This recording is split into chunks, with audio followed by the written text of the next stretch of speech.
I'm going to go ahead and get started. So thank you, everyone, for coming to another Reltio Community Show. I'm Chris Detzel, and we have a really great topic, and I know that everyone's interested in workflows. So Sergio Abraham, he's Principal Product Manager here at Reltio. Yury Timofeev, and I'll let you guys, I mean, if I said it wrong, I apologize. He's the Manager of Software Engineering here at Reltio to talk about the accelerate custom workflow development. As usual, what you'll do is keep yourself on mute.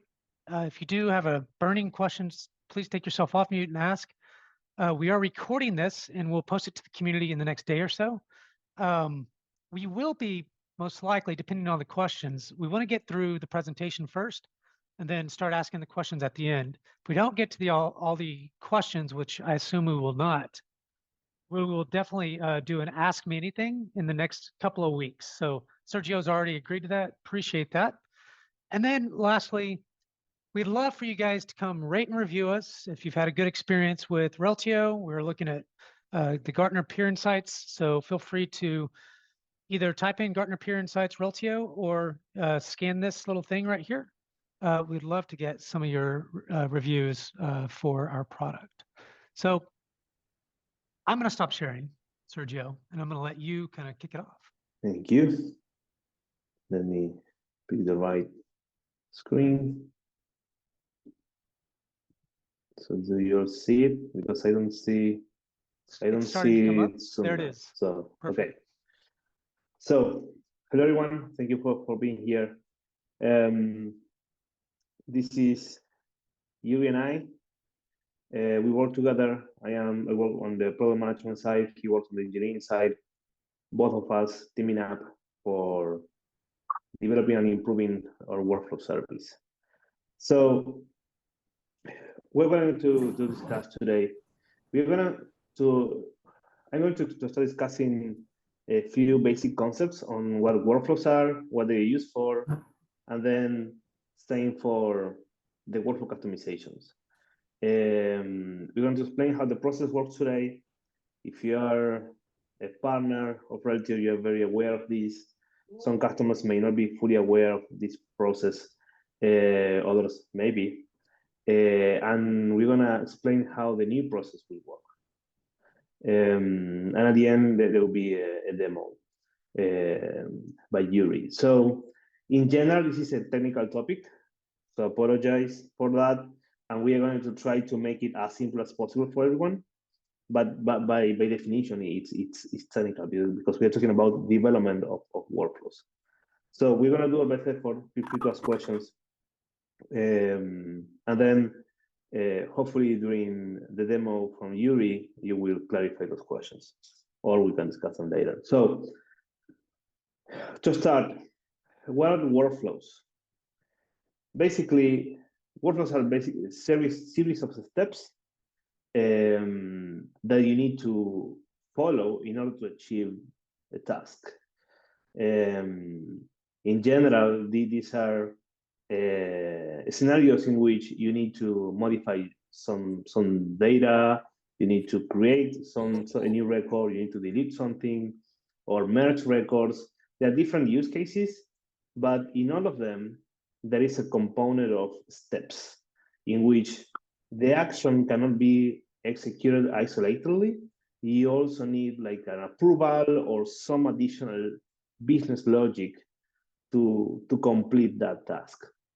So in Reltio, we have three main out-of-the-box workflows. The first one is the data change request, which is probably the most common one across all customers. And basically, the simple way of looking at it is when you go into the profile, into any profile of any entity, and then you click on suggest mode, then you have this option, which once you make a change and you click on suggest instead of save, it will trigger this workflow. And you see here the diagram in which as soon as it's triggered, the DCR review phase or step is when that task is created and assigned to somebody else for that person to review it. And that person will either approve or reject the change, and then the task is finally closed. The second one is the potential match review. And you can see this one also under your profile in the potential matches tab. You will see different entities that look similar, and you can simply click on merge or not match. But in some cases, you need to go through a workflow. So you can click on potential match request, which similarly to the data change request, it will create a task saying that these two entities are similar, that they should be merged. Somebody will receive the task, and then they will click on accept or not the merge. So it's adding one step, which is often required for governance reasons. There are sometimes policies or requirements that do not allow a direct change on data. The last one we have out of the box is recommend for delete.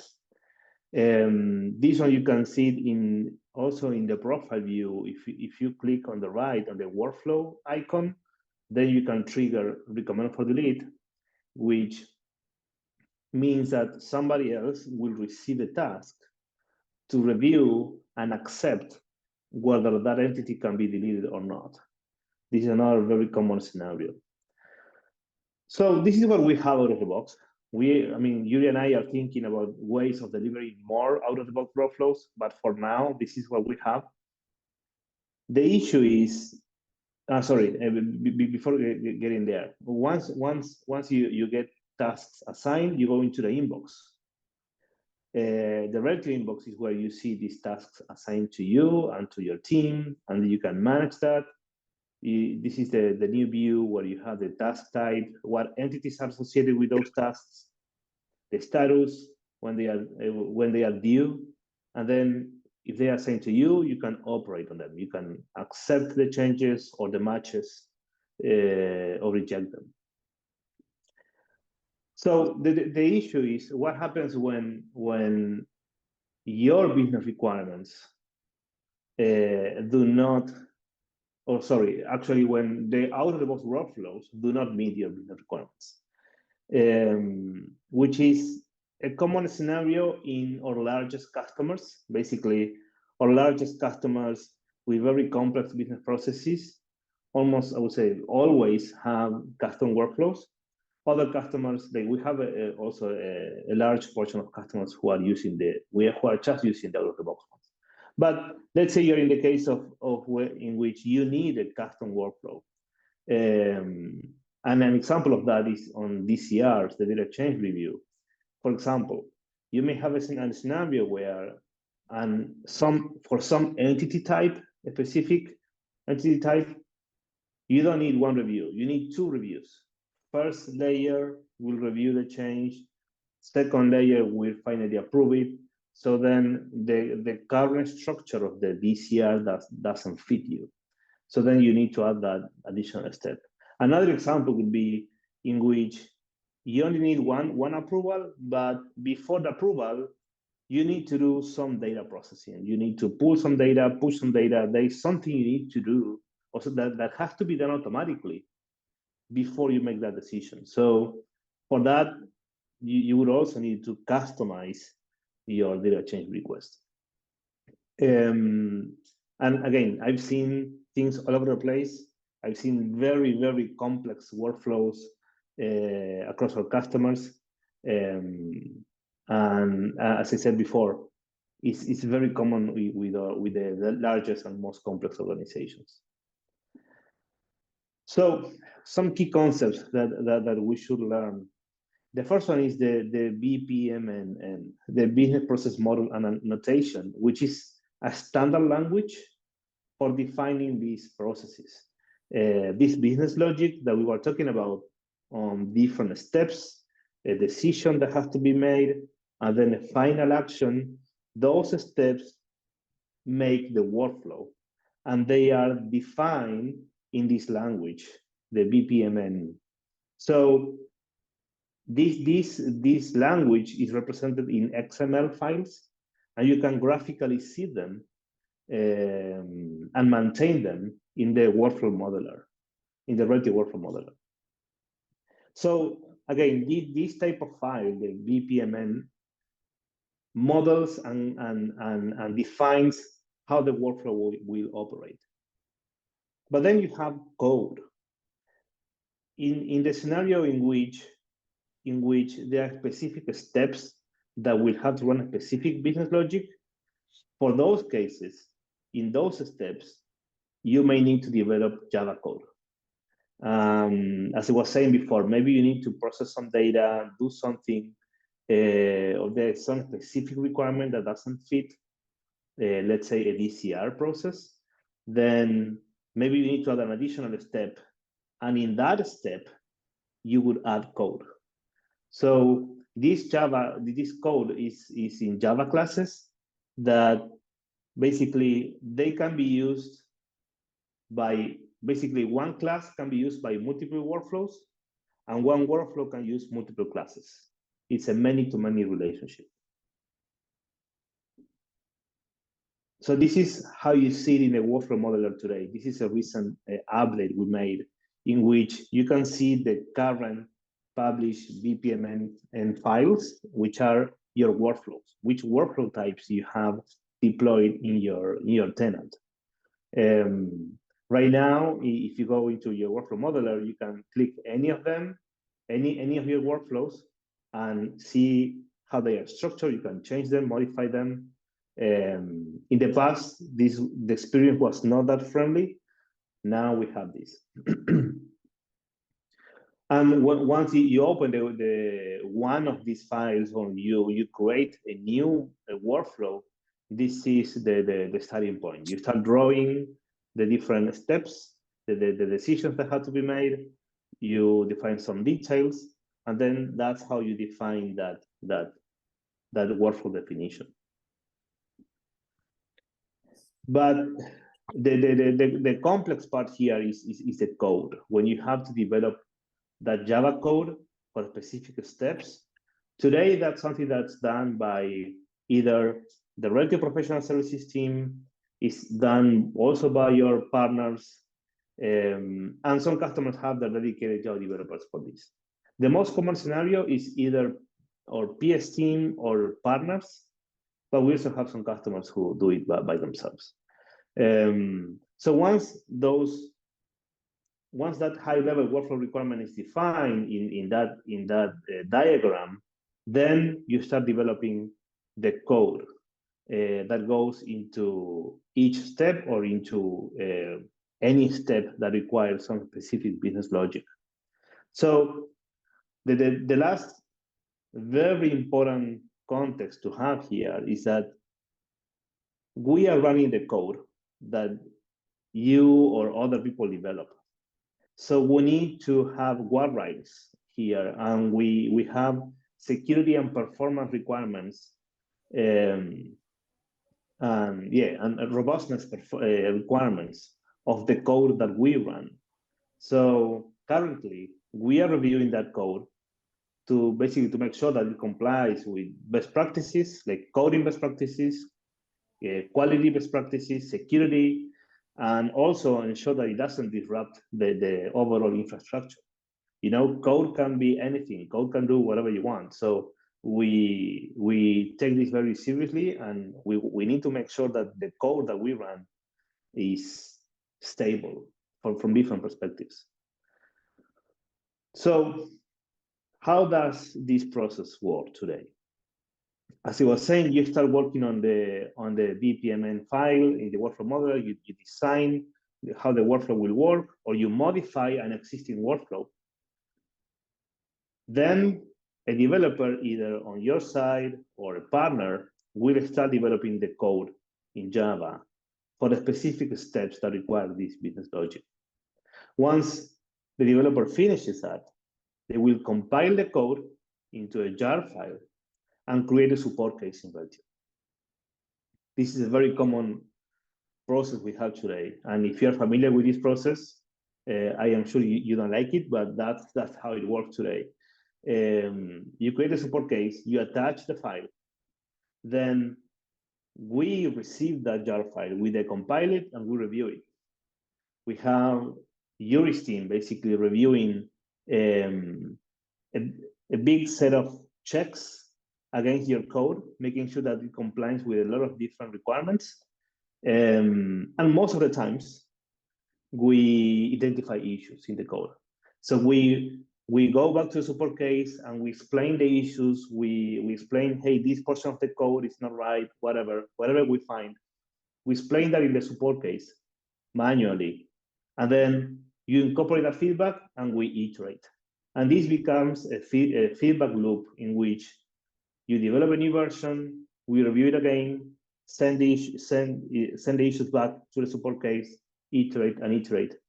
In general, it takes, I don't know, 2 to 4 iterations to get the code finally approved, which then is manually uploaded into our infrastructure. So it's ready to be registered in your tenant. Basically, each Java class you develop has to be registered for tenants. Sometimes customers want to start only development tenant, they deploy it there, and then they move it to test and prod. Finally, we notify you via the support case that the code is ready to be registered and the support case is closed. And then you use the Reltio API to register that code. Basically, there is an API that will register that new jar file into your tenant. So what are the pain points here? The fact that you need to compile the code, that you need to create a support case, attach the file, the fact that we have to review the code manually, and this feedback loop, this manual loop that goes back and forth between you and us is very inefficient, but that was what we had until today, and that was what was working. But we had a feedback from multiple parties, partners, customers, and even our internal teams. And basically, we are changing that. So our goal is to reduce at least 90% of the manual work involved in this process. We want to review as much as possible. It's not possible to remove everything yet. We are getting there, but at least 90%. So how? The goal is to enable customers and partners to deploy these custom workflows and the code by themselves without talking to the support team. We want to remove that step completely. How? Basically, the custom code that you develop will be hosted in a customer-specific or partner-specific Bitbucket repo. That repo, which is created by Reltio, is integrated with several code review tools that will automatically analyze the code for different, and trying to find different issues. And basically, you will receive automatically the feedback from these tools. These tools will make comments on the pull requests that you make when you develop the code, explaining what's wrong. So the feedback loop has to be there because we need to make sure that the code is compliant. But now you don't need to talk to anyone to do that. You just do it by yourself. You receive the feedback, you improve, you fix the code until at some point is approved, right? After that, then it is automatically uploaded into the tenant, and then you can do everything from the UI. So, new process. You develop the Java classes and create a pull request. This is a normal standard procedure for any developer. Automatic code review. This happens as soon as you push the code and basically create a pull request, the review starts. You incorporate the feedback if there is anything to fix. Once code is ready, it's automatically uploaded, and you also get a notification, but you will receive an email now. You don't need to go to the support page or talk to anyone. As soon as the code is reviewed and approved by the process, you get a notification via email. Finally, you register the code as usual, but now you can use the UI. You don't need to use the API. There is a new view in the workflow modeler where all the approved Java classes and jar files are listed there. So you can do everything from here. Sorry. So some considerations. I mean, this code development pipeline is how we call it, this Bitbucket repo with all these integrations. We are setting that manually for customers. So you need to contact the support team once to set that up. After that, then it will be ready. Once all these automatic checks are approved, we still have to do a minor approval on our side, but it's very minor. As I was saying, if we are talking about 100% of checks, 90% are done automatically, and there is a final check. And the main reason is that we are moving from a fully manual process to a almost fully automated process. And we want to learn from that process. Our goal is to get to 100%, to remove that final manual approval that we are introducing. But basically, as we learn and we keep improving this process, the goal is to remove that as well. And we are going to reach 100% finally. So we are almost there. Currently, we have a 24-hour SLA for reviewing the code that we receive from you. We're going to keep that for now. But as we learn from this process and as we get more and more customers and partners using this, our goal is to reduce the SLA. But again, it's all about going step by step and learning from the new experience as well. Now, that's all. That's all for me. Now it's time to see the end-to-end demo by Yury, and just some clarification. He's gonna show everything from beginning to end. So there will be some steps that are more technical, less technical. You're gonna discuss all of them, but the goal was to show everything. So you know, beginning to end, how this process works. Even beyond the current improvements that we are making to this process. So, Yury. So, quick question, just simple. Yeah. Is this new custom workflow development process available today? Yes, it is. But as I said, we are enabling it customer by customer for now. Okay. Because we want to talk to each customer as they need to modify this process, or they need to incorporate the new process. So we are asking customers those who are interested right now in adopting the new process to submit a support case, and we will enable it for them. Again, as we learn through this process, in the future, we will probably roll this out for everyone. In the meantime, is on demand for those customers who are actively modifying workflows. Okay, and lastly, just brings to the point, if somebody's a partner, do they have access automatically, or is there some other process for them? No, it will be a very similar scenario. If they're a partner, they will have probably more than one repo they manage. They will have repo for the different customers they manage, but the process will be the same. Thank you. Yury? Okay, yeah, thank you, Sergio. Yeah, now it's time for demo. And of course, I will not be showing the full end-to-end cycle, including the writing the code, because code is ready. But if you want, we can talk about details of the code and details of the implementation for sure. So let's imagine a case where we need to implement email notification for tasks which are overdue. So it is not supported out of the box. That's why we need some customization. And this is how our new process will look like. And for the demo purpose, we set due date expiration for the task equals to 1 minute. And if within 1 minute task wouldn't be resolved,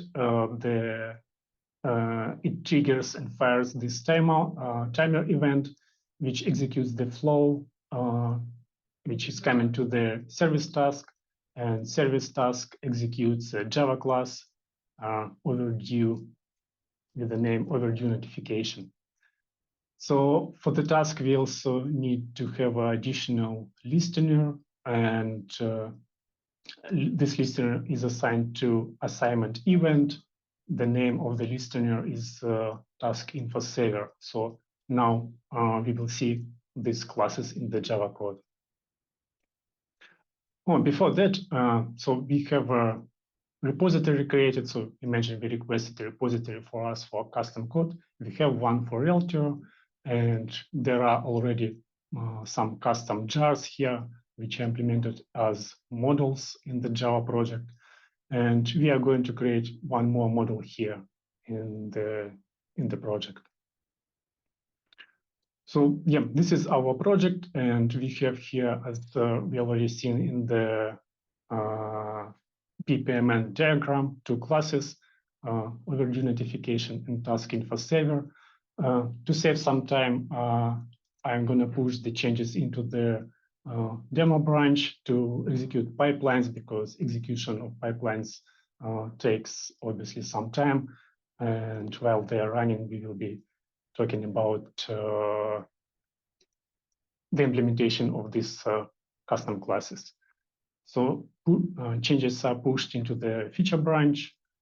Now we need to go to the pull request page and create one pull request where the pipeline will be executed. So while creating the pull request, you'll see the default reviewers from our workload team. So these are people who generally review the jars that you send through the support team. So push the create button.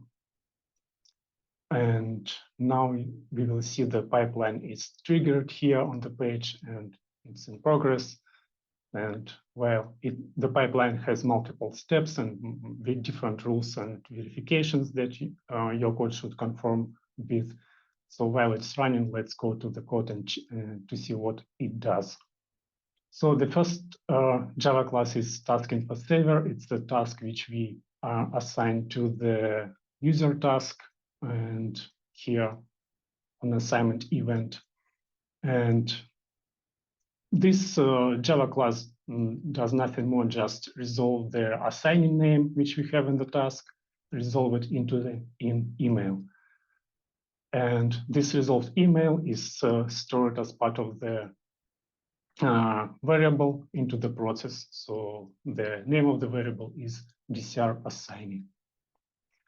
So now let's go to overdue notification. This class is executed as part of the service task, and this class actually sends email notification. So execution comes to this class. We get all the variables needed from the execution, like tenant name, and this is this really simple email template, which is as simple as possible for the demo purpose. We don't want to complicate it much. And it just says that some of your task is overdue, and please go to the inbox application and do appropriate decision and actions. And this class also gets the DCR assign, which was stored by the previous task listener, add this email to the notification, and send the notification using the notification sender service, which is auto-wired and provided by Reltio. So let's take a look what we have in the pull request. So pipelines are still running. It takes for about 2 or 3 minutes, and once it is passes, we will be able to merge the changes into the master branch. Of course, if we have approval from default reviewer. So these are verifications and rules the pull request should conform with.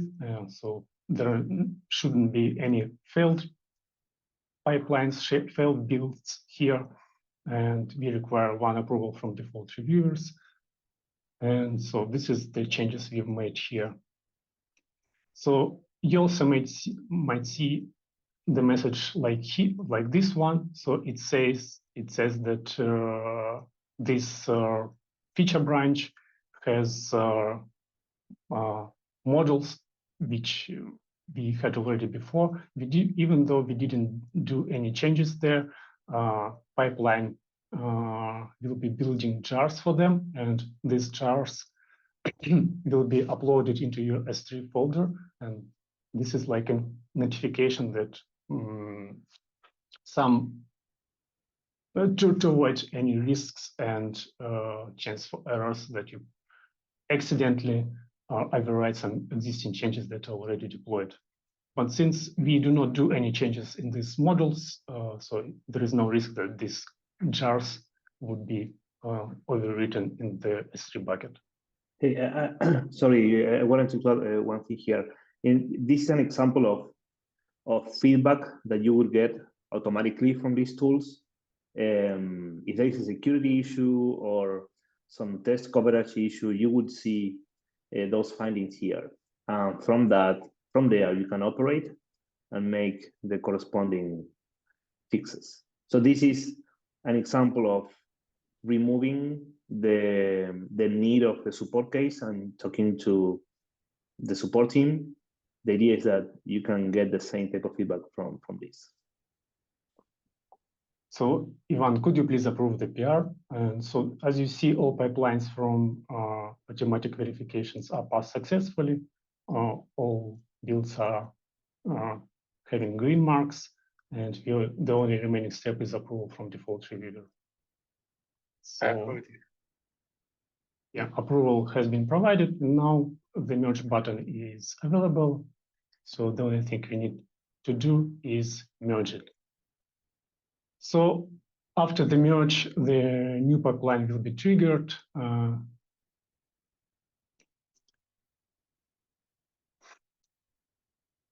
And this new pipeline would have additional extra step in the flow, which deploys the jar to the S3 bucket. So while it is running, also we can take a look on the jars files page in the workflow modeler. So currently we don't have any registered jars on our test tenant, and the bottom table displays jars that were some were reviewed already and deployed in the S3 bucket. So here we don't have a custom notification jar at this moment, but it would appear once pipeline is passed. So yeah, one remark about this table. So this UI is available for customers and tenants who requested the repository, Bitbucket repository for storing custom code. So it's not available by default for all the users. But by default, all other pages and tables are available, including the table with the jars that are already registered on the tenant. So while we are waiting another pipeline to be passed, we also can take a look on the example of the PR that doesn't pass all the verifications. And this is how your PR might look like if you did something that did not conform with our rules. So for example, this is the message from Sonar Cloud third-party service, and it says that this variable is not used. So in order to keep your code clean, you need to remove it.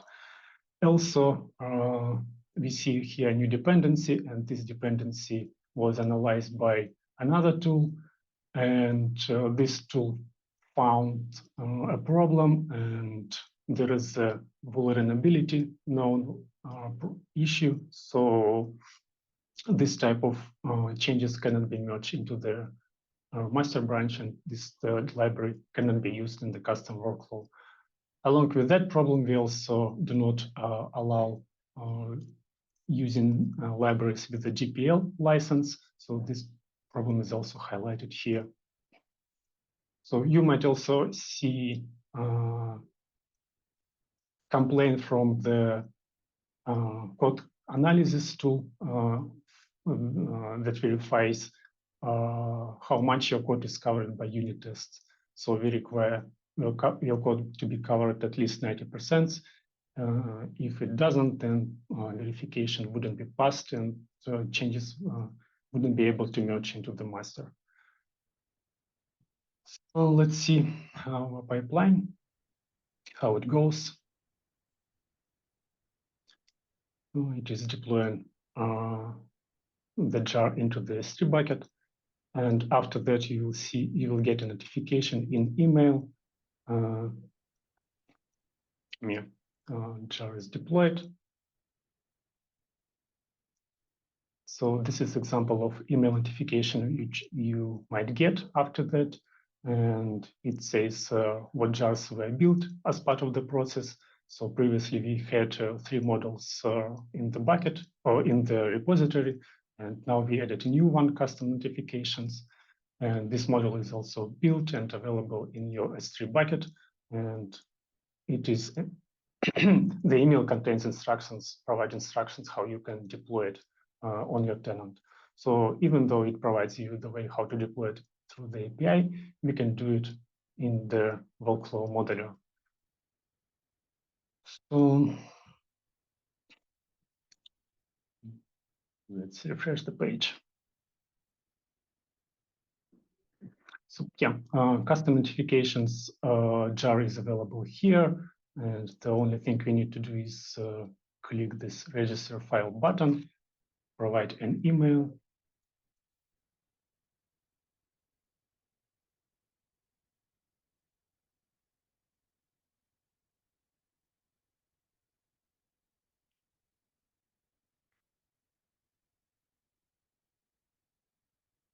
And register a jar on the tenant. So the jar appears here, and now we can test how it works. So I'm going to do that through the Postman, through the API, but all the sections. Sorry, Yury, I wanted to. Can you go back to the workflow modeler? Yeah, sure, Sergio. Yeah, basically, this is where the new process finishes, right? Because in the past, you will create a support case. Once everything is passed, we will close the support case.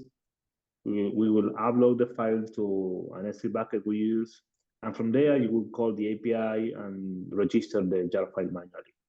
Now all of that is gone, as we were showing. The pipeline does everything.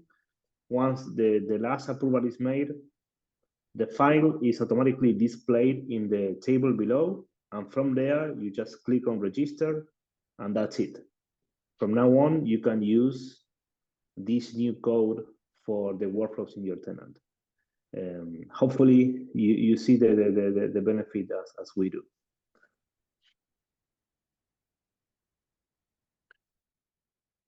Okay, so let's test it out. And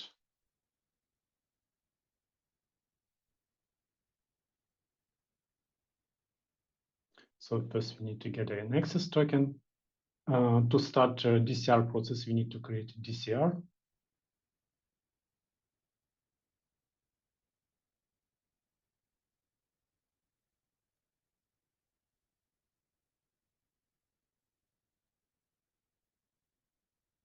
So getting DCR ID, we are passing it to the start workflow process API.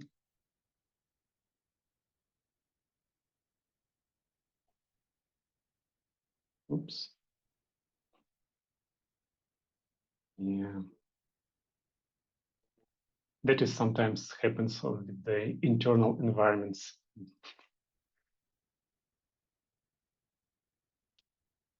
They're not stable, and so So we are using it for different type of testing, including testing when some layers of infrastructure are switched completely off. So that's why we see here 5,500 response.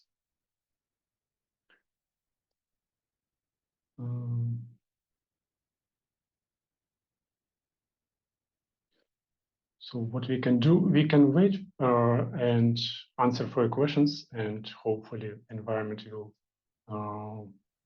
be ready in a few minutes. Yeah, it's okay. So basically, we covered the most important pieces of the process now. Like, hopefully, now you get an idea of how this is gonna work.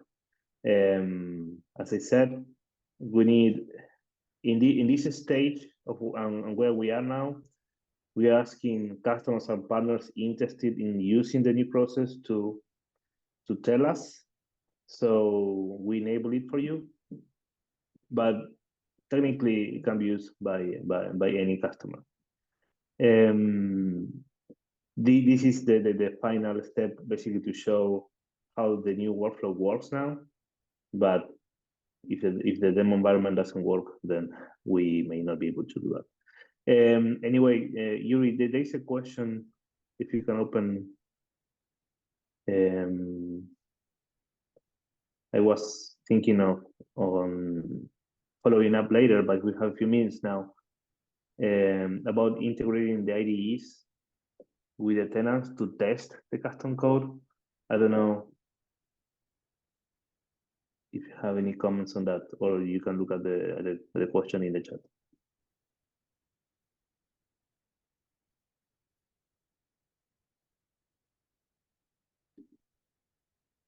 So Yury, the question is, it would be great if you could show how to integrate IDE with the tenant for testing custom code.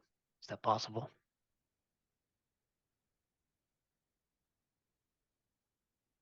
Sounds like Yury might something happen. So we Oh, there it wouldn't. is. We don't have enough time to spin up the local workflow API locally to test Okay. to let me show you how you should debug and your custom code locally before passing it into the bit bucket, because it requires some time and we don't have it on this demo. Okay, so maybe we can follow up, Chris, later. Yeah.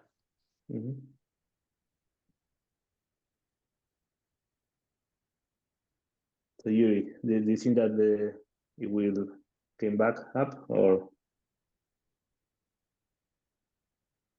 Let's see.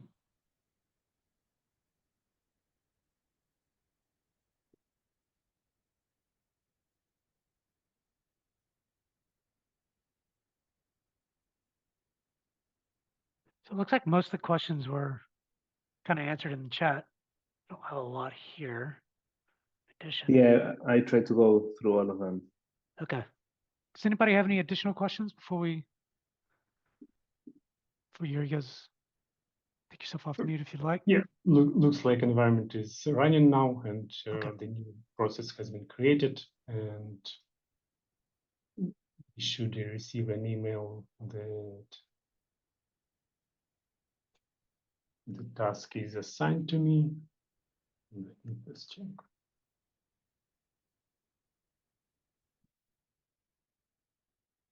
So delivery process of emails is also not needed. So yeah, this is the first email which we get, and it is generic email, which we also might see in the past. And in addition to that email, we also should see the email that is sent by our service task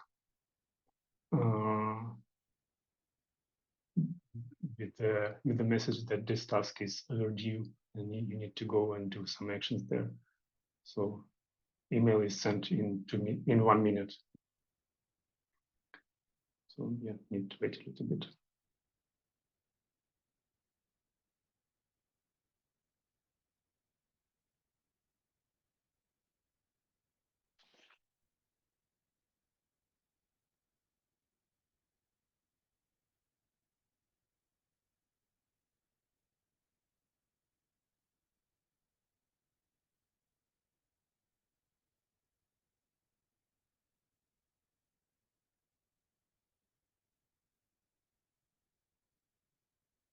So yeah, this is the second email, which is sent by the service task, and with the email template which we created in the Java class.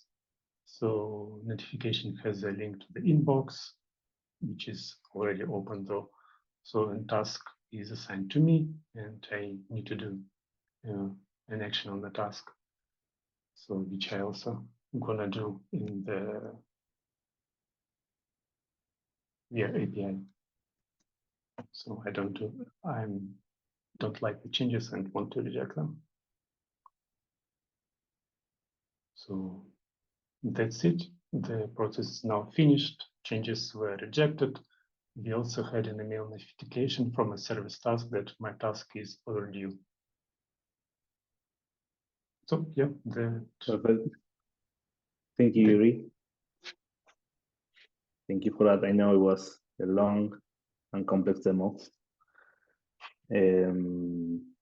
So I want to share just one more thing. Second, I lost my screen.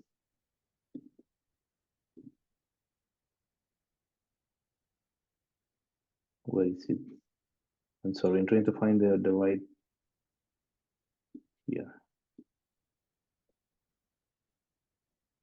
This it? Yeah. So basically, to summarize what we did in this demo, we started from the need to add an overdue notification in the DCR process, which is a custom element that we don't have in the out-of-the-box version.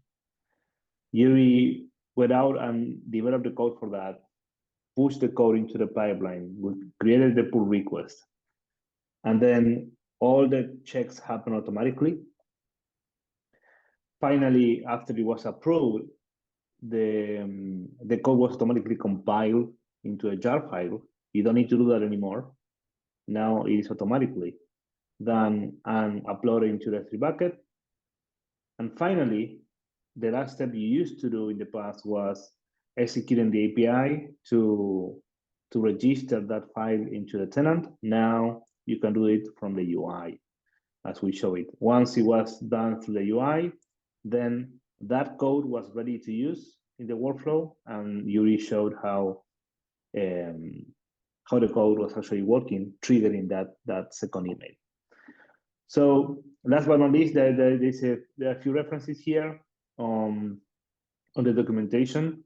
Basically, we didn't create a new page on the documentation about this. We basically modified the existing pages we had on the processes to develop custom workflows, and we basically changed the steps we had there and with the new steps. So everything should be there. As usual, if you have questions, you have the community, you can ask there, or the support team can also help to set this up. But again, the idea is that you don't need to rely on the support team to do this. Once this is set up for you, then you should be good to go. And that's it. Right.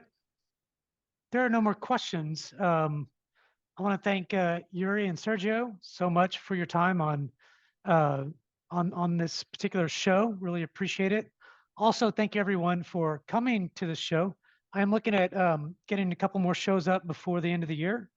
And one of them, my hope is Reltio Integration Hub, some stuff around that.